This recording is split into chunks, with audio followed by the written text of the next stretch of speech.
На итоговый в этом году совет по делам молодежи как на праздник, и это несмотря на то, что впереди много отчетной работы. Итоги, доклады, кипы бумаг. Почитали посещаемость молодых и активных культурно-массовых мероприятий и кружков и поговорили о работе молодежных ресурсных центров.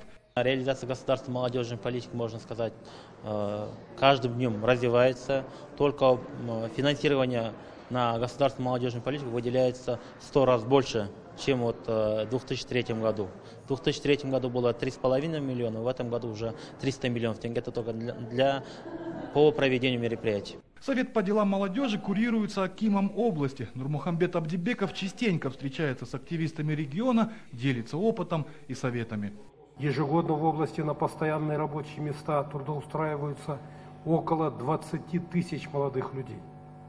В целях стимулирования достижения молодых людей реализуются креативные проекты, выделяются молодежные премии, гранты на развитие предпринимательства, проводятся различные конкурсы. Итоги подвели, планы обозначили, осталось только лучших поощрить. Традиционная, ежегодная, молодежная премия акима области Кайнар присуждается активистам по разным направлениям. В этом году лауреатами признали 12 человек.